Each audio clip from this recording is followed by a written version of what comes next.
Hello, Mr. Tyagi. Thank you so much for taking our time to interview with us. We would love to know a brief introduction about you. Sure. My name is Amit Tyagi. I am the Associate Director for Admissions at Indian School of Business, and I lead the PGP and PGP while admissions and the erstwhile PGP while P as well.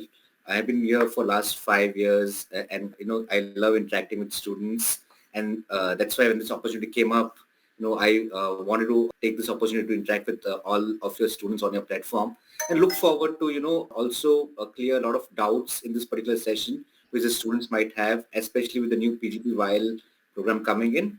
Apart from that, I have over 18 odd years of work experience in the education sector, primarily in the higher education sector for the last 10 odd years, and look forward to dispelling a lot of myths today in today's session. Yes, thank you so much for this brief introduction. So, what would you like to tell the audience about the history and the legacy of your coveted PGP program? Sure. So PGP program is a inaugural program, or is the first program that we started out with in the year 2001.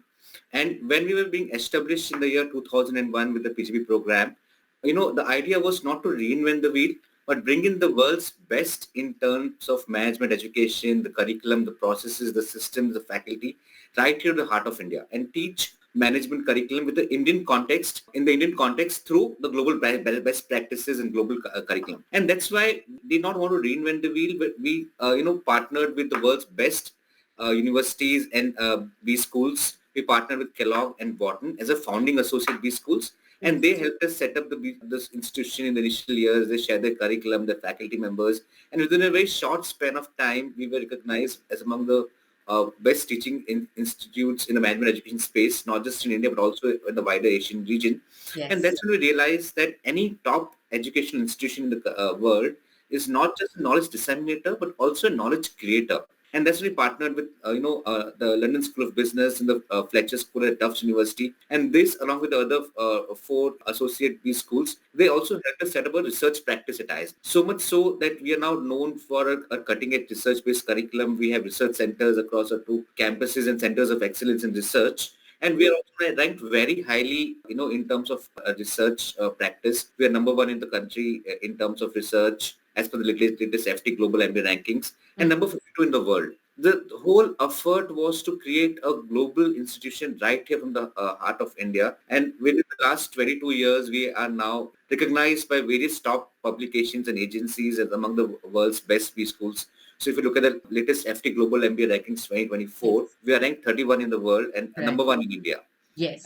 number five in Asia. All right. And we are also ranked number one in the world in terms of salary growth of a cohort. So if you Hmm. look at the salary growth of a PGP cohort, we are ranked number one. The growth has been 2.9% in terms of the incoming salaries versus outgoing salaries. And that Hmm. puts us number one in terms of the salary growth as per the FT Global MBA rankings. And also we are among the very select few schools worldwide to have the triple crown accreditation. That is Hmm. accreditation by the top three agencies, ACSB, Equus, and EMBA. And this ensures that our students' credentials as MBA are recognized worldwide, whether they work in India or Canada or Europe or any other part of the world, they'll be Yes. recognized at par with other MBAs worldwide. And the youngest B school, in fact, to get the triple crown accreditation, 100th and the youngest B school, way back 3 years back when we had the triple crown accreditation. So that's been the effort, in Yes. terms of building a global B school right here in the heart of India. And that's Right. what ties in with the vision, which is to be an independent, research-based, top-ranked institution which creates future leaders not just for India, but also for the world. So that's the whole genesis or Yes. history of ISB and the PGP program that we have. Right. Thank you so much for highlighting the key strengths of the PGP program. So, what would you like to tell the potential applicants about the teaching methodology at ISB? Yeah. So as I mentioned earlier, and we lay a lot of focus on research Yes. at ISB, and we have a cutting-edge research-based curriculum that is taught by a world-class faculty member at ISB. I'll Right. talk about the curriculum as well, but let me first talk about the faculty model which we follow, the faculty which delivers a curriculum across the two campuses. So we have a very unique model of faculty called portfolio model of faculty at Indian School of Business. And what it means is that we have a 70 plus teaching and research faculty members across our two campuses who are our resident faculty members who are all PhDs and experts from top universities and B schools worldwide. But we also have a pool of 200 plus visiting faculty members from top global B schools and universities worldwide. And these faculty members, when I say visiting faculty members, they don't visit ISB for a one-off lecture here and there. They visit ISB for a complete term and teach a complete course. So they come with a portfolio of the courses, teach it to our students across the campuses and go back to the respective universities. Does is this gives access to our students to world's top teaching talent. You don't have to go to Kellogg, or you don't have to go to INSEAD, or you don't have to go to other top B schools worldwide.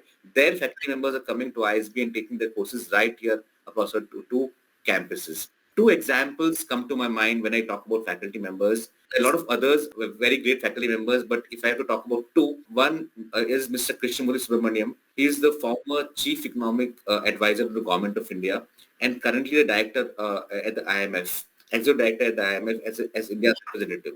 And as a CEA, he used to advise Government of India on matters of economics and finance.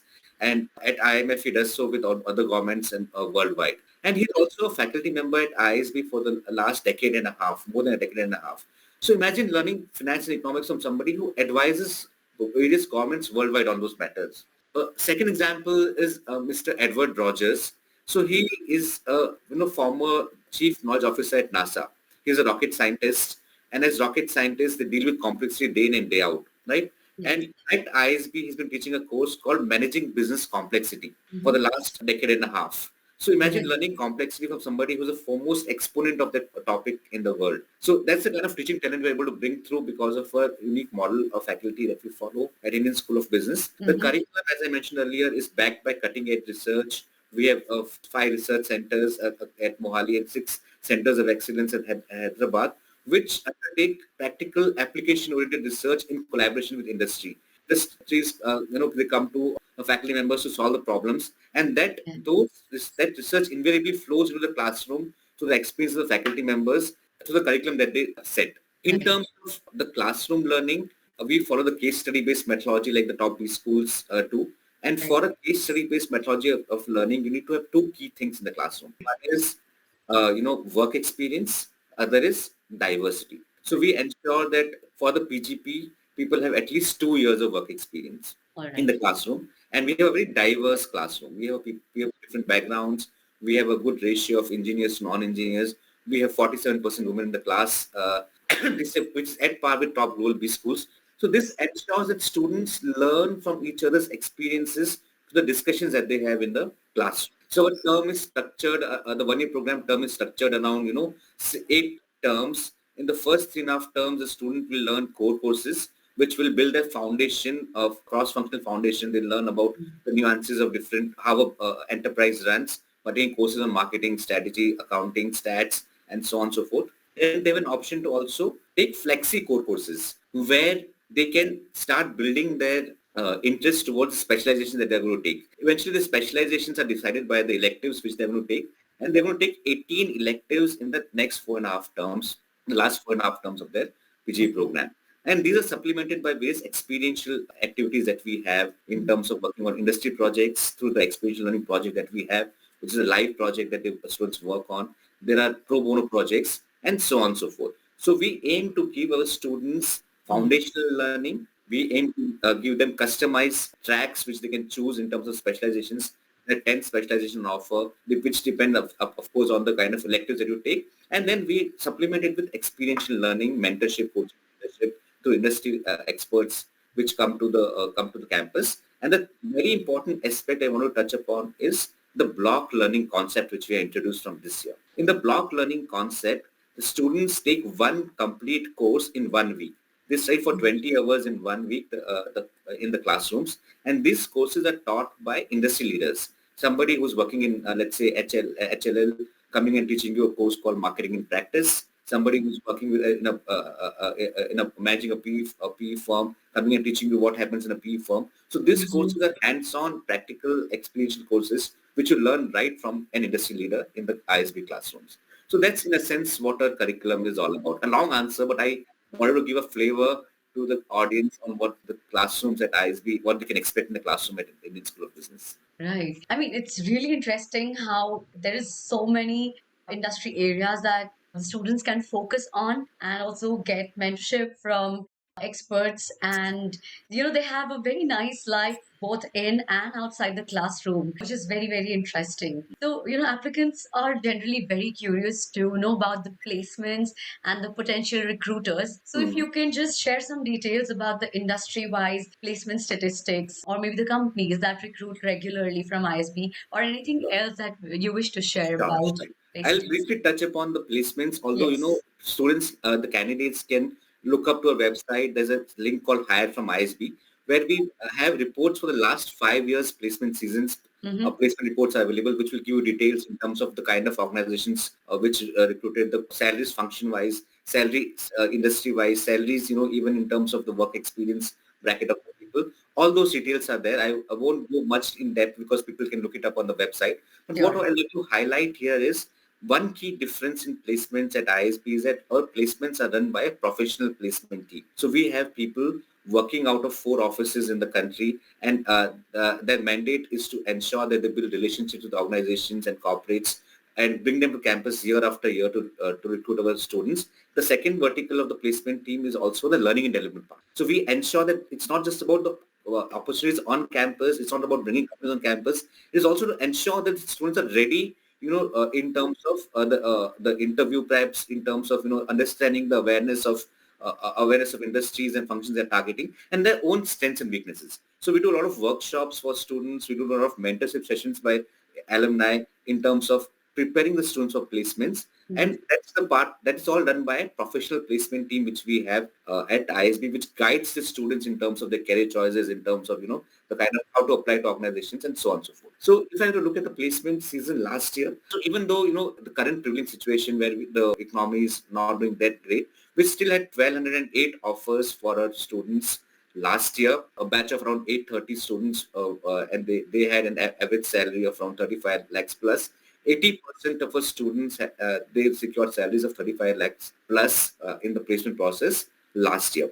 If I have to look in terms of, the kind of companies that came in, consulting is of course something which we were very strong at. People say, ISB is very good at consulting and tech. Yes, we are very good. Name any consulting organization and they'll be recruiting from ISB if they're recruiting in that particular year.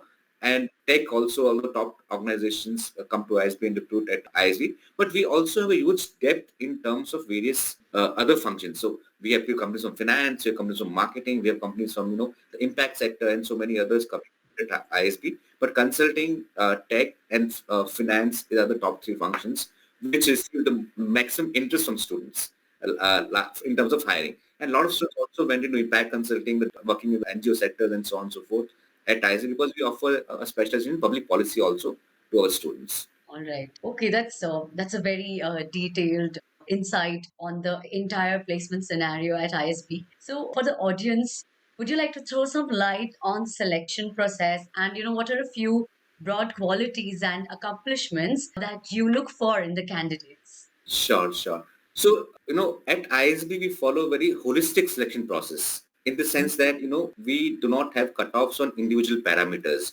We look at a range of parameters, convert them into an overall profile score and shortlist students based on the profile score for the interviews. So if you look at the profile score for the PGP, we'll be looking at your academics, we'll be looking at your work experience, we're looking at your test scores, the GMAT or the GREs, Hmm. we'll be looking at the essays that you write, the clarity in the thought process that you showcase in terms of the essays. And of course, there's also letter of recommendation, which has slight weightage, your extra curriculum and so on. So all these factors are converted into a profile score. And the shortlisting happens on the profile score. So what this means is that even if you have, let's say, a lower GMAT or GI score, but your other parameters are in line, you will still have a good chance of getting into ISB. Or vice versa. Let's say your CADs are not that great, but if you cover them up with something else, you still have a chance of getting in. So candidates can balance their profile and apply to ISB, and they still have a strong chance of getting, because we get some sort of a achievement orientation, and if not in this, some of the areas. And once you get through the profile score shortlisting, you go to the interview and then add the interview scores together with the profile score and give the overall shortlist. Mhm.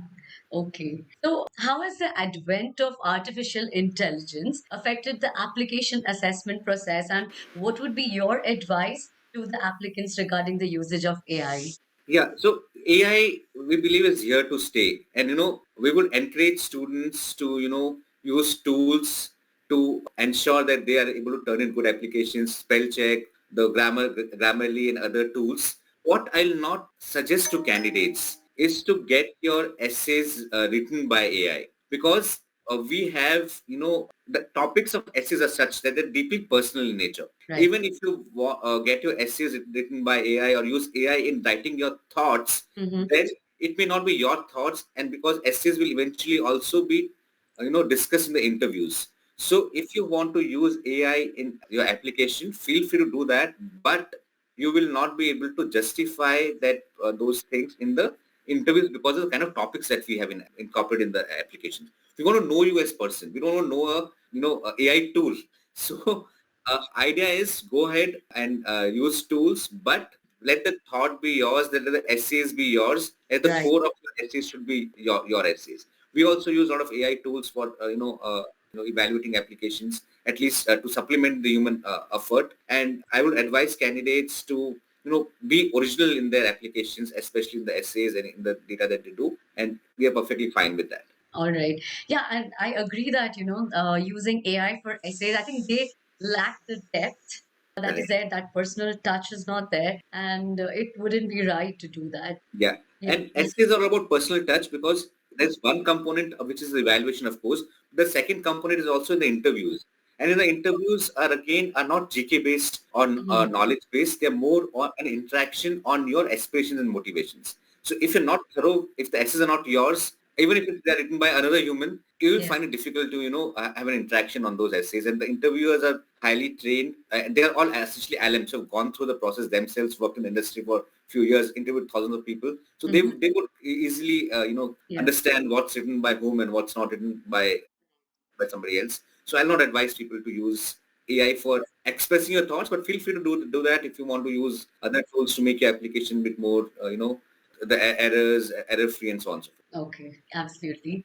So, it has been very great to learn about the introduction of ISB's YL program. So, what has been ISB's inspiration behind introducing this program? Yeah. So we have been talking with, interacting with a lot of industry over the years, recruiters, students, and other stakeholders in the industry. And one thing that always stood out is that, there are a lot of people who want to pursue their careers in a management field right after their graduation. They want, as what we call, an accelerated career trajectory. Somebody who wants to, who has completed their undergrad or worked for a year, wants to, they're very clear on where they want to go, and that's the management field and the kind of roles they want to target. While for PGP, we have people with 2 years plus, and the average work ex is around 4 years. People are more who have come into the industry are more mature, and they're looking at career pivots and career transitions.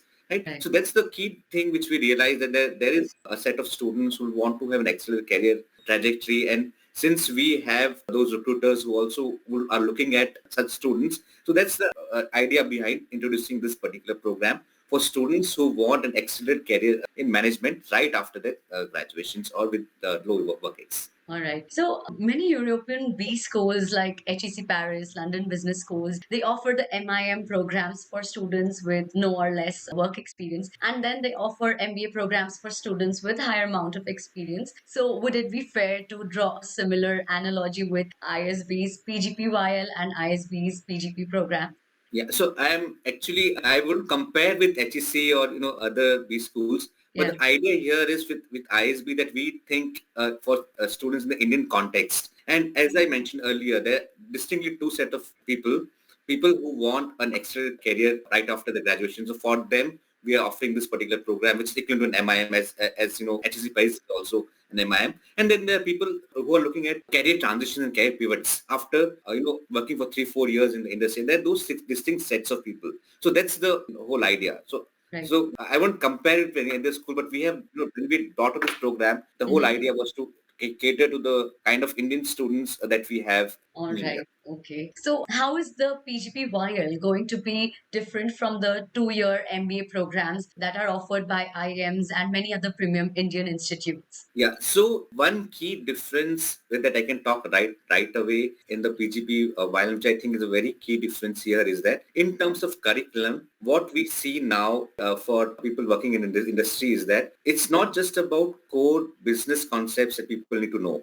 Even if you're working in a business area, you have a business leadership, you still need to have a very solid understanding of tech, data, and analytics in today's world. Tech, data, and analytics are today now integrated or ingrained in almost all functions of an organization today. So every business leader now needs to have an understanding of these three concepts when they graduate or when they go out working in the industry. And that's why you see a lot of people upskilling in them eventually later on as well.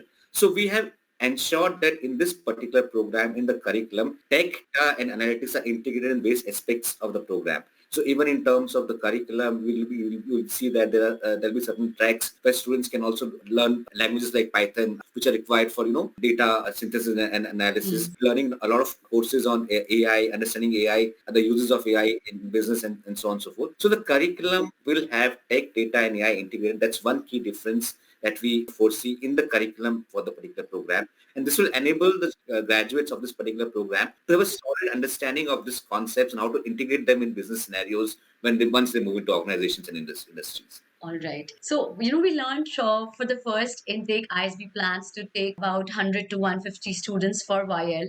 So, are there any plans of increasing the intake in future? And can we expect Mohali campus also to offer YL in the future? Yeah. So initially, since we have a 800 odd people in a PGP program, and the constraints are in terms of facilities and the campus that we have, we want to ensure that whether it's PGP or PGP while students have access to the world's top facilities across the two campuses. And hence, we Right. don't want to increase capacities at very fast unless and until we keep up with the infrastructure. Yeah. So PGP while we are looking at offering around 140, maximum 150 people in the Hyderabad campus currently. Why only in the Hyderabad campus? Because the batch size is 150 and we don't want to split that up into across two campuses, because students who are 150 students in a particular batch, they need to also learn or network with know their batchmates. So initially we are foreseeing to start the program only in one of the campuses, and Hyderabad campus is where we started this particular program. Eventually, when we have solved the capacity constraints in terms of classrooms and the infrastructure, we may look at offering more seats and upfold across both the campuses also, in line with the one campus, one school, two campuses philosophy. Right. So while you're talking about the facilities and the infrastructure, so is the campus and facilities for the VIL students going to be the same as those for the ISB PGP? Absolutely. Okay. Absolutely. Okay. So they'll be studying in the same classrooms, the faculty members, everything is same, the ISB experience is same, including the student villages that we have. We have 4 student villages in Hyderabad, and they'll be staying in the same student villages along with other students at ISB. Right. So would the campus job selection process and placements for VIL students be together with the 1 year PGP students? For the campus placements, yeah. So yes, so campus placements, when organizations come to recruit at ISB, organizations won't want to come 2 or 3 times. So the campus placements will be common at the same time. I'm going to say common at the same time for PGP, PGP while, and also the Yeah. summer internships. So as you noticed, there's a summer internship component for the PGP while for students after the year one and between the year one and year two. So for that also there'll be campus placements. So summer internship placements, the campus placements of PGP while and the campus placements of PGP will all happen at the same time, which is in December every year. Right. Okay. So I just wanted to understand if the students in PJPYL will have the opportunity of international exchange, like you had mentioned for the ISB PGP program Yes, students. of course, of course. So we have collaborations with 55 plus other B schools worldwide for student exchange for both inbound and outbound. And for PGP, it used to happen after from December onwards when the placements are done. And same thing will happen for PGP while as well. In the second year onwards, once the placements are done, they'll be able to go to international B schools for student exchange. In fact, for PGP while, that it will be much more easier for them to opt for exchange because the terms are expected to be of equal durations across other B schools also. And we expect to see a lot more inbound and outbound students for PGP while as well as PGP continues as we have. Yeah. So definitely there is student exchange for PGP while, and I would say the format is more suited for PGP while people because the term sizes are going to be equal across the other B schools also. Okay, okay. So, can the VIL applicants expect the selection process and the ADCOM's expectations to be similar to those for ISB PGP? No, it's a different process altogether. Okay. Right? So for PGP, people come with certain years of work experience. So the selection process there is geared towards that particular kind of audience. We have some component for work experience. We'll have, essays which are, geared towards also understanding their professional skill sets. We'll have the interview panels comprising mostly of alums from industry, senior industry leaders who will be mapped to the work experience of the candidates to better understand their work experience, skill sets, and their aspirations. For PGP, while the class is generally going to be with less than 2 years of work experience, or people also freshers right away. So there we're looking at more in terms of their existing skill sets and their achievement orientation, their leadership potential, their what kind of innovation mindset they come with, what all they have done in the undergrad. So that will be more there in the application process. Plus, even in the interview, we'll be looking at having people from the recruiters. We're looking at people from the industry leaders. We're looking at board members of ISB. We're looking at faculty members being a part of the interview panel as well for PGPY. All right. Okay. So, can the while applicants expect the average GMAT or GRE scores of the class to be at par with the scores of PGP? So I would say yes. Averages should be at par to class at the PGP. The range may be slightly much more constrained. So, for example, for PGP, we also have people with 610 in the class. So one of the years we had people with 309, 311 GREs also in the class. For PGP, while I expect to see, the range being shrunk a bit, at least I would say if not 610, 650 to 660 is what I would see for PGP while range to start with. Because of course here also we are going to have a holistic process.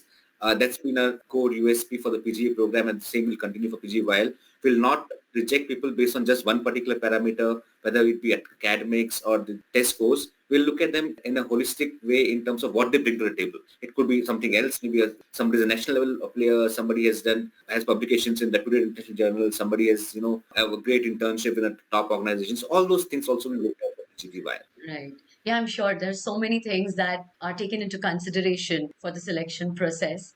So, coming to that, how should the students applying with CAT scores evaluate their chances? And can you give us a broad estimate of the cutoff CAT percentile scores? I mean, I understand that this is a very subjective matter, Yes. but a broad idea would really help the applicants. Yeah, again, it's very subjective as you mentioned because it's a first year, so there's no range or there's no historical data as we see it. And it again, as I mentioned, it's more of a holistic. There's no cutoff which we are going to keep for CAT, but the range we'll have to look at what it pans out this year because we're looking at other things also. But if you look at my opinion, for an average student with decent CATs and other parameters in line, I will Mhm. say at least 90 percentile is what a candidate should look at. But somebody who has spiked, somebody who has something exceptional, they we will even look at them with lower scores than what I mentioned. But again, these are all conjectures at this time because we haven't gone through the cycle this year, and we would look at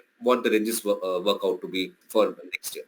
Right. Okay. So, does the advent of ISB YL program affect the total yearly intake for the 1 year ISB PGP program? Not at all. Not as I mentioned earlier. Yes. If we have increased infrastructure for the vial, but we're not reduced the number of seats. The seats remain the same. 820 is the number we are looking at for PG this year as well. Okay. So, as this is going to be the first intake year for ISB YL, the applicants would want to know what to expect. So, what advice will you give to them? So again, yeah, this is going to be the first year. So one advice I'll give to PGP students also, which also people should PGP while should look at, and a lot of people from PGP while who would apply to PGP while. Some of you might have applied to PGP while P also in the earlier years, or your Yeah. seniors might have. Advise you first is to talk to them as well in terms of the process. Understand the process. Our process is very different. It's like not in terms of individual cutoffs for processes. It's all about holistic profile. So what I'll tell the students is look at your strengths and try to play to your strengths. And if you feel that there are some weaknesses in the profile, try to cover up those weaknesses. That's all there's there to it. Even the interview is not going to be knowledge based or GK based. We're not going to ask you as a president of Iran or what is happening in Middle East. We're going to talk about your aspirations and motivations. And if you've worked in a particular industry, of course, your understanding of that industry or that function and your contributions to it. So if whatever you mention in the application, make sure that you're thorough with it. Right. Okay. So, we understand that this course will start in July and the admission deadlines will be announced soon.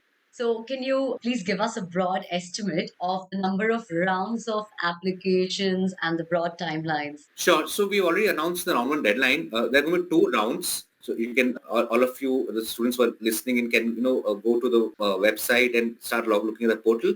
The deadline for round one is going to be 15th of December, 2024. If in case you're applying with GMAT or GRE, you should have written Mhm. your GMAT or GRE by 15th, latest. It will be considered for round one. If in case you're applying through CAT, you just have to enter your CAT registration number in the application, and your Mhm. name should be as per the CAT registration number, and we'll get your scores from the CAT body once the results are declared.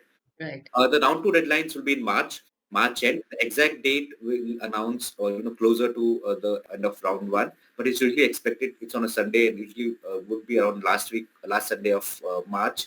That's been Mhm. for YLP also. That's been the deadlines historically every year. Everything will be live, but tomorrow you can go and look at the essays, the requirements, and so on. Right. Okay.